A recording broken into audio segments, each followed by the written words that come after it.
မျိုးသားရေးသမားတွေအများကြီးရှိတယ်ကျွန်တော်တို့လုံးနေတဲ့အလုပ်တွေကတိုက်တွန်းရုံနေနဲ့ကျွန်တော်တို့ကသူများအခြေခံတိုက်တွန်း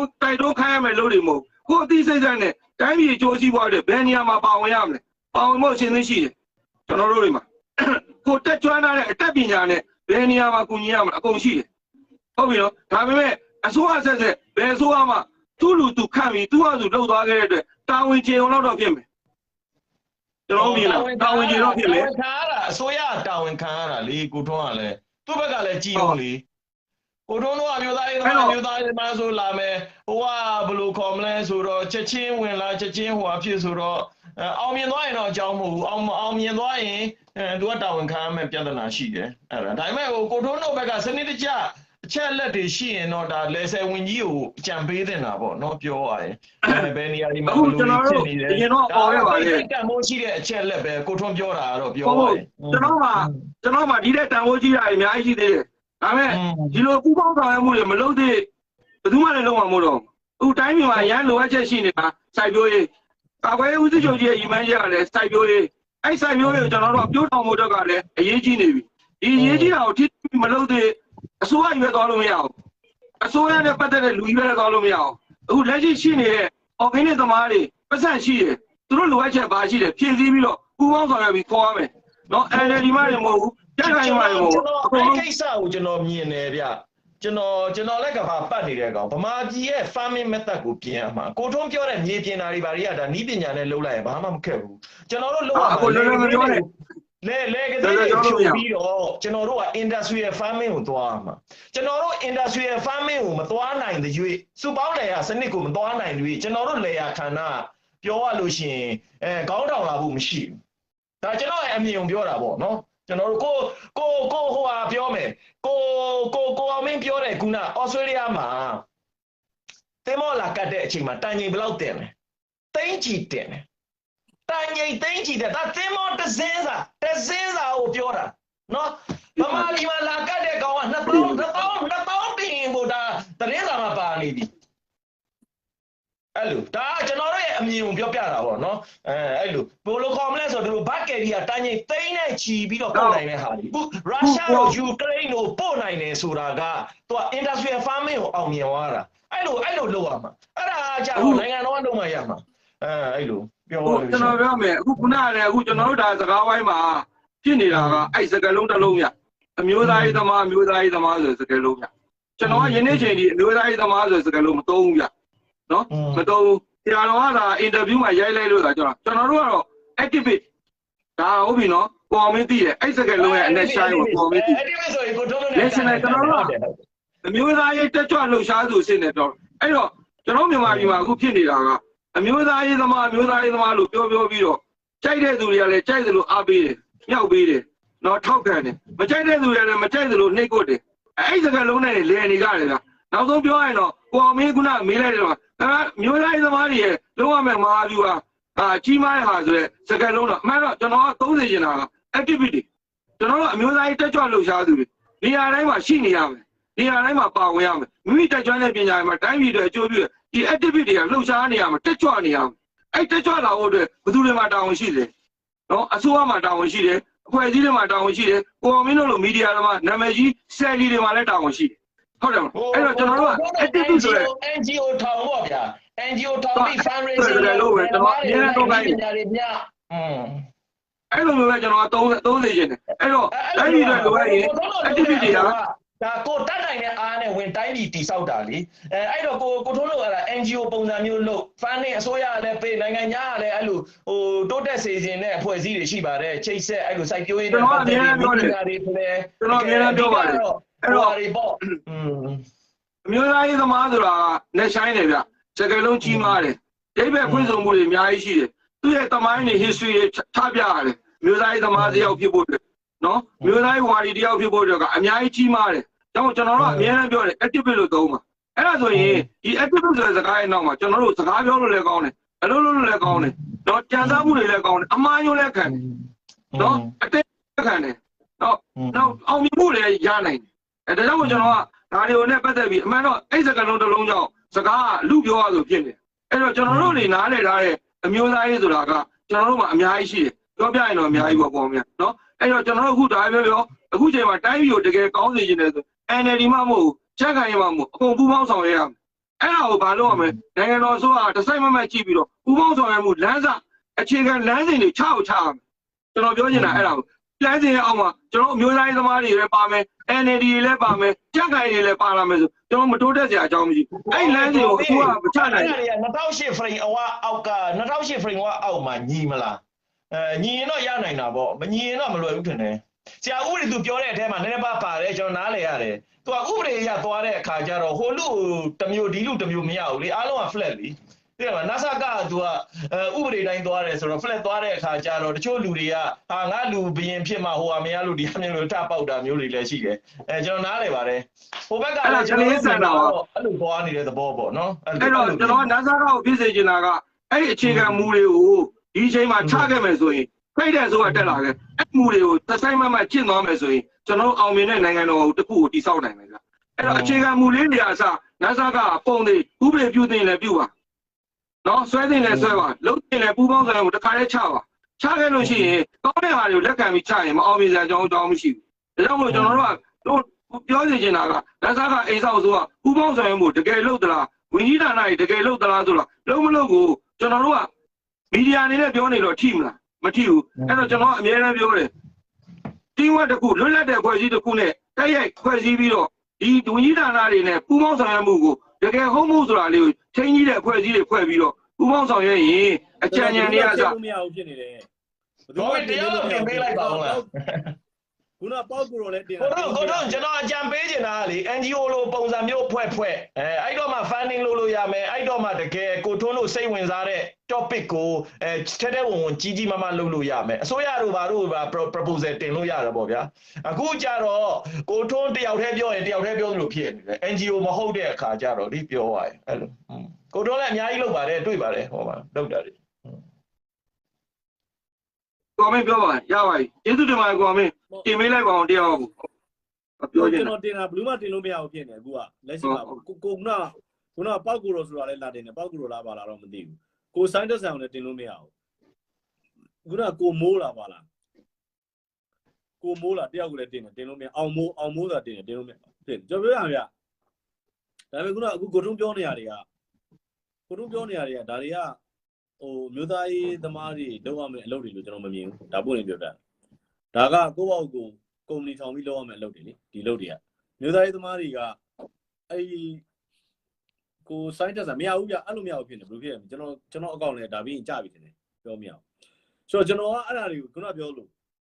့ကျွန်တော်အဲ့ဒါတွေကိုကျွန်တော်မထင်ဘူးအဲ့လိုပေါ့နော်ဒီအခုကိုထုံးပြောသွားတဲ့ဟာတွေကဒါပြောရရင်နိုင်ငံတော်ရှိတယ်ကုမ္ပဏီတွေရှိတယ်ကျွန်တော်တို့ကပြောရလို့ရှိရင်နိုင်ငံသားမှာဆိုတာ watchdog ခေါ်တာပေါ့နော် watchdog ခေါ်တာပေါ့ကျွန်တော်တို့ Greenpeace တို့ဘာလို့လို့မျိုး Greenpeace တို့ဘာလို့ဆိုတာကပြောရလို့ရှိရင်သူတို့ကိုယ်တိုင်တစ်ပင်တွေလိုက်ဆိုင်တာမဟုတ်ဘူးဒါပြောပြတစ်ပင်ရှိတဲ့နေရာမှာတစ်တော်လာပြုံးတီးလို့ရှိရင်တစ်တော်မပြုံးတီးအောင်သူတို့ကလာပြီး campaign လုပ်တယ်နောက်ပြီးတော့ထားပါတော့ဥမာဖြင့်ဟိုငါးတွေဟုတ်လားသူတို့ကိုယ်တိုင်ငါးတွေလိုက်မွေးတာမဟုတ်ဘူးပင်လယ်ထဲမှာရှိတဲ့ငါးတွေသူတို့ကိုယ်တိုင်လိုက်မမွေးဘူးဒါပေမဲ့အဲ့ဒီနေရာမှာငါးတွေဟုတ်လားပိုက်ကြီးပိုက်ချိတ်လေးနဲ့ဖမ်းတာတော့ဘာလို့ဆိုရင်သူတို့မဖမ်းအောင်လိုက်လုပ်တယ်ဒါမျိုးတွေပေါ့နော်ဟိုတရိတ်ဆန်တွေကိုတတ်တယ်ဆိုလို့ရှိရင်သူတို့ကတော်ရင်တရိတ်ဆန်တွေကိုသူတို့ကိုယ်တိုင်လိုက်ပြီးတော့မွေးတာမဟုတ်ဒါပေမဲ့တော်ရင်တရိတ်ဆန်တွေခြီးပြီးတော့တော်ရင်တရိတ်ဆန်တွေမပြတ်စည်းအောင်သူတို့ကလိုက်ပြီးတော့ online လုပ်တယ်ဟို campaign လုပ်တာပေါ့နော်အဲ့ကျွန်တော်ဗမာပြည်လေယာကဏ္ဍနဲ့ပတ်သက်ပြီးကျွန်တော်လုပ်ချင်တာရှိတယ်ဗျအဲ့ဒါ public listed company ထောင်ပြီးတော့ဒီ contract farming ပုံစံမျိုးကြီးကျယ်လုပ်ချင်တာဒီ fundraising ကိုလည်း stock exchange မှာတင်ပြီးတော့လေသိတယ်မလားအဲ့ဒါမျိုးလုပ်ချင်တာအဲ့ဒါကဘာရဲ့ဈေးကွက်နဲ့အမိလိုက်ပြီးတော့လုပ်နိုင်မှာဒါပေမဲ့အဲ့ဒါလုပ်ဖို့ကလည်းတော်ရုံအင်အားကြီးတဲ့ကုမ္ပဏီတွေမလုပ်နိုင်ဘူးတော်အင်အားကြီးကုမ္ပဏီတွေမှလုပ်လို့ရမှာကိုတော့ကအဲ့လိုကုမ္ပဏီမျိုးမှာအကြံပေးတွေပါလေလုပ်ရမှာကိုမင်းကျွန်တော်ပြောမယ်ခုနကိုမင်းပြောသွားတဲ့စကားပြောပြမယ်ဗျကိုမင်းကအော်စတြေးလျတို့နော်ဖင်လန်နိုင်ငံတို့ဘာလို့ဥပမာပေးပြီးတော့နော်မျိုးသားရေးသမားတွေလုပ်ရမယ်ဆိုတကယ်လို့ပြောခဲ့တာအမှန်တော့ကိုအောင်မင်းကကျွန်တော်တိုင်းပြည်ကအဲ့နိုင်ငံတွေနဲ့သွားရှင်လို့မရဘူးကျွန်တော်တိုင်းပြည်ကအကုန်ချွတ်ချုံကြပြီအကုန်ပျက်စီးနေပြီနော်လူတွေကအစပျက်စီးနေပြီစိတ်ဓာတ်တွေလည်းပျက်စီးနေပြီနော်အဲ့တော့အဲ့ဒါတွေကိုကျွန်တော်တို့ကကိုအောင်မင်းတော့လို့အပေါ်မှာလို့လေးကိုလိုက်ပြီးတော့ကျွန်တော်တို့ကဟို strike လုပ်တာတို့ဟန်ဂါအိုလံပစ်တာတို့လုပ်နေလို့မရဘူး ကျွန်တော်လုံးဝမှာကအခုတက်ရှိဖြစ်နေတာဒီအခုကျွန်တော်ပြောတဲ့ဟာတွေကညီကြီးအစားပြက်နေလူတွေမပြောနဲ့တော့ညီကြီးအစားပြက်နေပြီအဲ့တော့တဘာဝကြီးရဲ့ဟာကြီးပြက်နေတဲ့အတွက်ဒါတွေကတိုင်းပြည်အတွက်အနာဂတ်မှာပြဿနာအများကြီးကြုံတော့ကျွန်တော်ဆိုရင်လေတော်တွေကိုသွားတယ်။ဘာရင်ကျွန်တော်လေသမားတွေနဲ့ကျွန်တော်စကားပြောတယ်ကျွန်တော်စီဝေးလုပ်တယ်ဟောပြောဝေးလုပ်တယ်ကျွန်တော်ဘယ်လောက်ထိပြောရလဲဆိုရင်တစ်ချိန်လုံးကလေသမားတွေကကျွန်တော်တို့ပြောတယ်မင်းကဘယ်လောက်ထိလေယာလုပ်ခဲ့တော့ငါတို့ကြာပြီပေါ့ဒီပေါ်မှာအဲ့တော့ကျွန်တော်အခုကိုနေခဏလေးကြာပြီကျွန်တော်ပြန်တင်ပေးမယ်အခုသိလားအခု gas ကြောက်ကဘာလို့မရဘူးကိုတို့ခဏနေလိုက်အောင်နော်ဟုတ်ကဲ့ကိုတို့ live မှာနေလိုက်အောင်ကိုနေခဏလေးချလိုက်မသိလားဘာလို့ဒီမှာပြနေကိုနေကနည်းနည်းကျွန်တော်ပြန်တင်ပေးမယ်ကြာပြီဟုတ်ကျွန်တော်ပြန်တင်ပေးမယ်ခဏလေးကူစောခဏလေးခဏလေးအောင်မိုးလားတော့အောင်မိုးဆိုတော့ကျွန်တော်ဆွဲတင်ထားတယ်တယောက်ကမစင်းသေးပဲနဲ့ဟိုလေးဖြစ်နေလို့မှန်ကိုဇော်ခိုင်ဝင်းကိုကျွန်တော်ပြန်တင်ပေးမယ်ကိုအောင်မိုးဆိုတာဟုတ်ကဲ့ကိုမင်းမင်္ဂလာပါဗျာအဲ့ကျွန်တော်ပေါက်ကိုတော့ပြန်တင်အောင်လို့ပြောပါရတယ်ကိုကိုမင်းခုနကျွန်တော်ခဏလေးနော်ကျွန်တော်နည်းနည်းစကားမပြတ်သေးလို့ပြီးအောင်ပြောလိုက်ကိုမင်းခုနပြောရတာဒါတိုးတက်တဲ့နိုင်ငံတွေအတွက်လုပ်တဲ့ system ကျွန်တော်တို့တိုင်းပြည်ကအလုံးစုံပြတ်သုံးနေတဲ့အတွက်အလုံးစုံပြတ်သုံးရေးကိုအခြေခံပြီးကျွန်တော်တို့ဘာတွေလုပ်တင်တယ်လဲဆိုတော့အခြေခံကြနော်အမျိုးသားရေးစိတ်တိုင်းပြည်အကျိုးစီးပွားစိတ်အမျိုးသားအကျိုးစီးပွားတွေအခုပြည်သူတွေချမ်းသာရေးအတွက်ညီညွတ်မဲ့စိုက်ပျိုးရေးပညာတွေစိုက်ပျိုးရေးနည်းပညာတွေစိုက်ပျိုးရေးလို့တော့ကျွန်တော်အခြေခံလုံးမှပြုပြင်မှတော့ဒီဟာဒီမှာကျွန်တော်အမျိုးသားရေးသမားတွေလယ်မြေတွေမှာကျွန်တော်ဆိုဘယ်လောက်ထိဟောခဲ့လဲဆိုရင်တောင်သူတွေကိုခင်ဗျာဒီသမီးကိုအမွေပေးလိုက်တဲ့အချိန်မှာလို့ခင်ဗျာသမီးကခင်ဗျာကိုသမီးကျွေးတဲ့အခါသမီးကိုပြစ်ကျွေးလိုက်မယ်လို့ဘာကြောင့်လဲလို့ခင်ဗျာလယ်တွေကခင်ဗျာထားခဲ့တဲ့လယ်တွေကသမီးအမွေရတဲ့အချိန်မှာအဲ့လယ်တွေလုံးဝစိုက်လို့မရပဲပျက်စီးကုန်လိမ့်မယ်အဲ့ကြောင့်ခင်ဗျာတို့ဒီချိန်မှာမြေတွေကိုပြင်မှာလောက်ကြပါဆိုတဲ့အမျိုးသားရေးအတန်ထိအောင်ဖြစ်အောင်ကျွန်တော်တို့ကအားကျိုးမှန်တဲ့လိုက်ပြီးဟောပြောခဲ့ရတဲ့အဆင့်တွေရှိတယ်ကျွန်တော်ပြောတာတွေလည်းသူတို့လက်ခံတယ်ဘာကြောင့်လဲဆိုဒီချိန်မှာခင်ဗျာပြင်းလို့ခင်ဗျာပေါ့ရောက်ခဲ့လို့မြေတွေကိုမပြင်ဘူးဆိုရင်ခင်ဗျာသားသမီးညီးပြီးခင်မပြောဘူးခင်ဗျာသမီးခင်မာတယ်ခင်ဗျာခြေတုံလက်တုံနဲ့သမီးစားတဲ့အခါမှာသမီးပြည့်ကျွေးတဲ့အဆင့်ကိုဖြစ်မယ်ဒါကြောင့်မို့အဲ့အရာတွေကိုကျွန်တော်လုပ်ပါဆိုတဲ့အဲ့လိုအတန်နေမန်နေစိတ်ဓာတ်တွေခွန်အားတွေနဲ့အမျိုးသားရေးသိစိတ်တွေရိုက်ထည့်ပြီးတော့ကျွန်တော်တို့ဒီဒါတွေကိုဒီလိုဒီပြောလာပါတယ်ဆိုတဲ့စိတ်ဓာတ်အစဒီလိုပြုပြင်မှုတွေစိတ်ဓာတ်တွေရောနေရာတွေရောပြုပြင်နေကျွန်တော်လုပ်ခဲ့ရပါတယ်ကောမင်းအဲ့ဒါကြောင့်ကိုမင်းကထင်လာတာက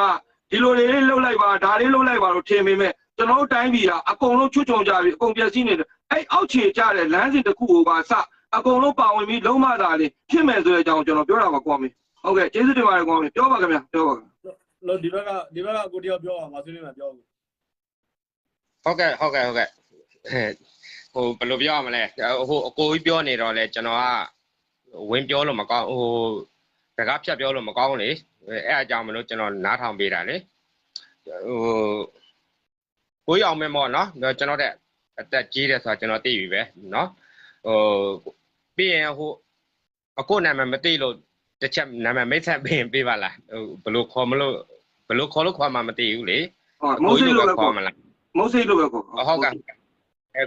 ကိုမုတ်စိတ်ပေါ့နော်ကိုအောင်မင်းကကြတော့နာမည်သိထားပြီးသားမလို့ကိုအောင်မင်းပေါ့နော်အကိုနာမည်မသိလို့ကိုမုတ်စိတ်ပေါ့ကျွန်တော်နိုင်ငံရေးကိုကျွန်တော်တကယ်ထဲဝင်ကျွန်တော်မသိပါဘူးကျွန်တော်စကြတဲ့ကျွန်တော်ဝန်ခံတာနော်ထဲဝင်ကျွန်တော်မသိပါဘူးကိုအောင်မင်းတို့ဆိုတာတဘာရစ်နေပါပြီဒီကိုမုတ်စိတ်တို့ဆိုတာလေတဘာရစ်နေပြီဆိုတာဘယ်လိုပြောမလဲတိုင်းပြည်ပေါ်စေတနာထားတာကိုပြောတဲ့စကားတွေကိုနားထောင်ပြီးတော့ကျွန်တော်အနေနဲ့ကစဉ်းစားဆုံးဖြတ်တာပေါ့နော်ကျွန်တော်အနေနဲ့ကမေးချင်တာအချက်ကလေး2ချက်ပါအချက်ကလေး2ချက်ကဘာလဲဆိုတော့ဘာပဲဖြစ်ဖြစ်အခုကတိုင်းပြည်ကိုမထားဘူးအခုစစ်အုပ်ချုပ်ရေးဆိုတော့မကြေညာသေးဘူးအခုအာဏာခဏထိန်းထားတယ်အဲ့ဒီအချိန်မှာတော့မှတော်လိုင်းရေးတွေရှိနေတယ်ပေါ့ဗျာနော်ကိုမစိတ်ကိုအောင်မင်းရောနော်ကျွန်တော်ပြောတာလေးခဏလေးသိခံပြီးတော့နားထောင်ပဲ အခုအဲ့ဒီလိုဖြစ်ရင်ကနေပြီးတော့မှအပွားရနှစ်ခုဖြစ်လာမယ်ပေါ့ဗျာကျွန်တော်တွေးတာပေါ့နော်အပွားရနှစ်ခုဖြစ်လာမယ်ရွေးကောက်ပွဲလုပ်မယ်အဲ့ဒီရွေးကောက်ပွဲကိုနှောက်ယှက်တဲ့သူတွေရှိမယ်ဗျာနှောက်ယှက်တဲ့သူတွေရှိမယ်နော်နှောက်ယှက်သူရှိမယ်ကျွန်တော်အနေနဲ့ဘယ်သူပဲဝါလို့မဆိုလို့ဘူးနော်ရွေးကောက်ပွဲမလုပ်ဖြစ်ဘူးအဲ့ဒါမှတခုရှိတာကဘာလဲဆိုတော့ဗိုလ်ချုပ်မှုကြီးမင်းအောင်လှိုင်ကပြောထားတယ်နိုင်ငံတော်မတည်ငြိမ်ရင်မတည်ငြိမ်တဲ့အရောက်ဆိုတော့ပြောထားရှိတယ်လေနော်6လနေပြီးတော့တစ်နှစ်ကနေပြီးတော့တစ်နှစ်ခွဲဆိုသလိုပေါ့ဗျာဒါအဲ့ဒါနေပြီးတော့အခုရွေးကောက်ပွဲလုပ်မယ်ဆိုတဲ့အချိန်မှာမတည်ငြိမ်အောင်လုပ်တဲ့လို့ဘယ်တတ်မှတ်ဟိုဘက်ကတော်လာတယ်လို့ပဲတတ်မှတ်မှာဗျာဘာပဲဖြစ်ဟိုဒါရွေးကောက်ပွဲမဖြစ်ဘူးပဲထားပါတော့နော်မတည်ငြိမ်ဘူးမတည်ငြိမ်ရင်စစ်ဆိုးရဆိုပြီးတော့ကြေညာခြင်းနဲ့ကြေညာလိုက်မယ်နံပါတ်2ကဒီနံပါတ်1ကိုအရင်ပြောရင်ကောင်းမလားဟိုနံပါတ်2ခုလုံးကျွန်တော်ပြောရမလားပြောပါနှစ်ခုလုံးပြောပါနှစ်ခုလုံးဆိုရင်အခုကြက်ဖွင့်ပါတီကို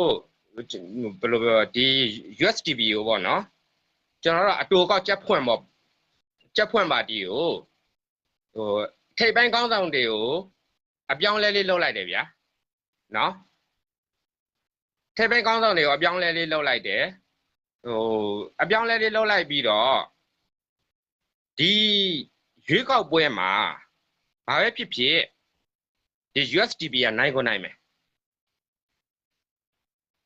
နိုင်ပြီဆိုရင်အဲ့ဒီ USDP မှာတမတကိုရွေးအောင်မယ်မြန်မာပြည်မှာပေါ့လေအများပြည်သူအကြိုက်ကိုဒီမိုကရေစီလမ်းသွားခြင်းနဲ့ဆိုတော့တမတကိုတစ်ခါရွေးအောင်မယ်ရွေးတဲ့အချိန်မှာတယောက်တော့သူတမတဖြစ်မယ်နော်ဒါဗိုလ်ချုပ်မှုကြီးမင်းအောင်လှိုင်လဲဟိုစစ်တပ်ကလည်းအနားယူပြီးတော့ဟိုကာကွယ်ဦးစီးချုပ်ကိုတယောက်ထားရင်ထားလိုက်မယ်သူကတက်မတော်တဲ့ကနေပြီးတော့သူကအနားယူလိုက်မယ်အနားယူလိုက်ပြီးတော့ဒီဘက်မှာသူနိုင်ငံရေးဘက်မှာပေါ့လေမြန်မာပြည်မှာလူအများလက်ခံထားတာပါလဲဆိုတော့နိုင်ငံရေးလုပ်မယ်ဆိုရင်တက်မတော်နဲ့ဟိုကင်းလွတ်ရမယ်ဆိုတဲ့သဘောမျိုးကိုအဲ့ဒီအချိန်မှာဗိုလ်ချုပ်မှုကြီးမင်းအောင်လှိုင်ကအနားယူလိုက်မယ်အနားယူပြီးတော့သူကသမတလုပ်မယ်ဒါမြင်တော့ကျွန်တော်ဟိုအမြန်ပြောလိုက်တာပေါ့ဗျာသူလှုပ်ချင်မှလည်းလှုပ်မယ်မလှုပ်ချင်လည်းမလှုပ်ဘူးပေါ့ဗျာနော်သူလှုပ်မယ်ဆိုရင်လည်းသူ့လက်အောက်ရောက်မယ်ဒါရှင်းရှင်းလေးပဲတကယ်လို့ဟိုသူသမတလှုပ်မယ်ဆိုရင်လည်းသူ့လက်အောက်ရောက်မယ်ရွေးကောက်ပွဲလှုပ်လို့မရအောင်နှောက်ယှက်မယ်ဆိုရင်လည်းတက်အာဏာသိရင်လည်းသူ့လက်အောက်ရောက်မယ်အဲ့နှစ်ချက်ပါအဲ့ဥစ္စာကိုဖြစ်နိုင်ကြဘယ်ဟာကျွန်တော်တော့နှစ်ခုလုံးဖြစ်နိုင်တယ်ဒါကျွန်တော်ဘာသာကျွန်တော်တွေးတာပါဒါဟိုကိုအောင်မင်းတို့ကိုမိုးစိတ်တို့လောက်လဲကျွန်တော်ဟိုမဖြစ်ပါဘူးဟိုနိုင်ငံရေးတွေတအားမလေ့လာပါဘူးเนาะအဲ့ဒါလေးတစ်ချက်ကလေးကျွန်တော်ဟိုဘယ်ဘလို့ပေါ့ဗျာဒါဟိုကိုအောင်မင်းတို့ဆိုတာလဲဟိုတပါရင့်နေပါပဲကျွန်တော်လိုက်ကြည့်တယ်လိုက်အမြင့်ကိုနဲ့လိုက်မလွတ်မိမယ်လိုက်လွတ်လားမလွတ်လားကျွန်တော်မသိဘူးပေါ့ဗျာနော်ကွန်မင်းတော့လိုက်အမြဲတမ်းလွတ်တော့ကျွန်တော်ကအမြဲတမ်းမြင်နေရလို့ပါကိုမစိတ်လို့ဆိုရင်လည်းတပါရင့်နေပါပဲအဲ့လေးနည်းနည်းလေးနှစ်ချမ်းခွဲပြီးတော့တစ်ခါပြန်ပြီးတော့ကျွန်တော်နည်းနည်းပြောကြည့်ပါလားဆိုဒါတော့အကိုခုနထင်ထားတဲ့အတိုင်းပဲထားတာကောင်းတယ်လေဘာလို့လဲကျွန်တော်တို့အထင်ရတယ်ကျွန်တော်တို့အထင်ပဲဖြစ်မှာပဲကိုမိုးစိတ်လည်းကိုမိုးစိတ်အထင်ပဲဖြစ်မှာပဲလေ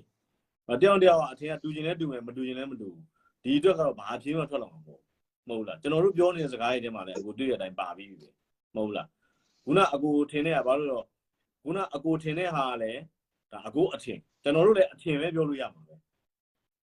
ကျွန်တော်ကတော့ဟုတ်ကဲ့ဘာသာကျွန်တော်ဘာဆိုတော့လေဟို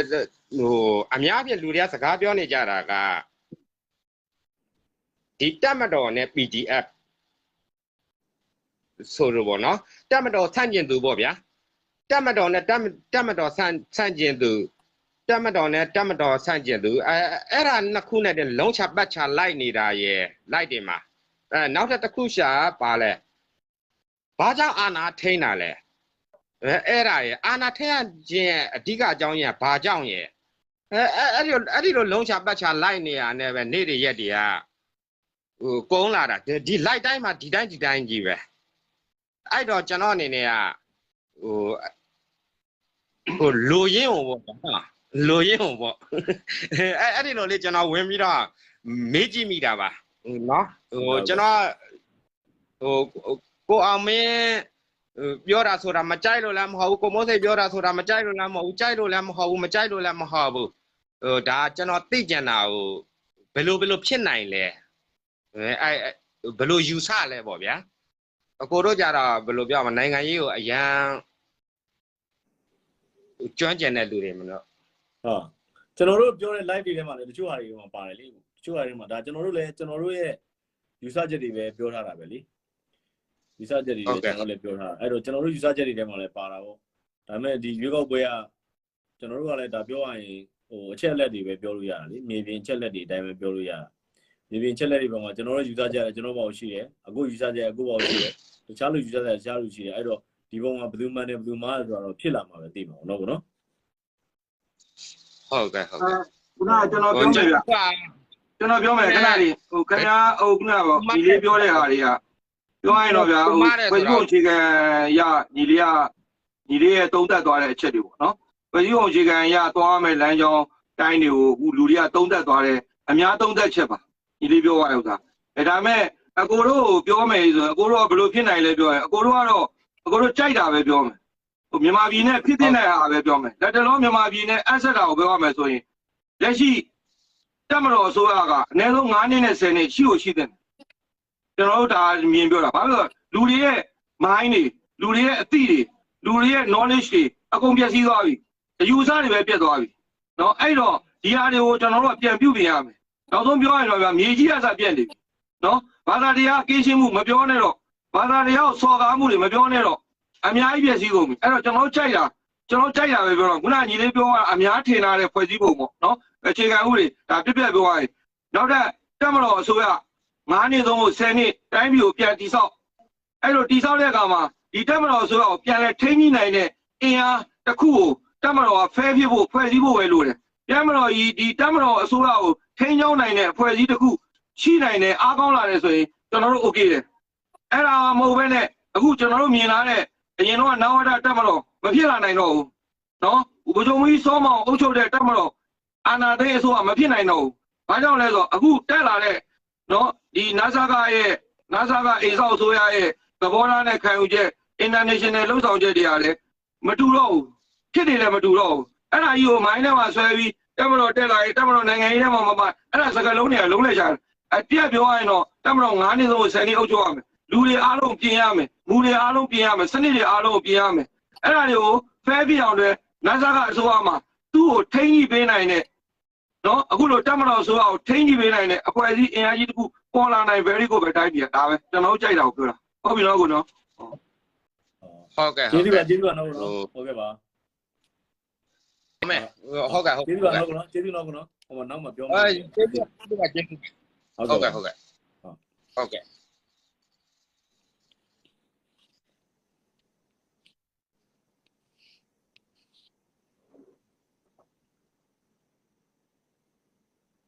ဒီမေးပါအောင်ကိုအောင်မေးဒီပြလူတွေကို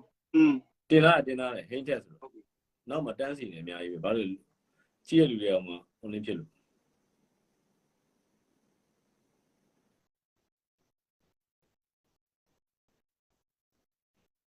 ဟိန်းချက်ဆိုကျွန်တော်တင်လာတယ်နိုင်ငံရေးကြောင်းပြောရင်ဒီချိန်မှာကြပြလိုစာလိုပြောလို့မရတော့ကိုအောင်မေးတဲပြောမှပဲရတော့မယ်နိုင်ငံရေးကြောင်း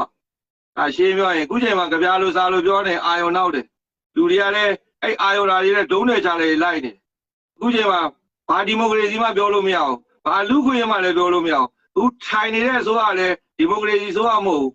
နော်ရွေးကောက်ပွဲနဲ့တင်ပြထားတဲ့အစိုးရလည်းမဟုတ်ဘူးလူတွေရဲ့စိတ်ပိုင်းဆိုင်တွေအကုန်ပြတ်နေပြီ အဲ့တော့ကျွန်တော်တို့လိုချင်တာအခုချိန်ကနိုင်ငံရေးကဘာလဲကြက်ရောင်းကြိုက်ဝယ်ပဲ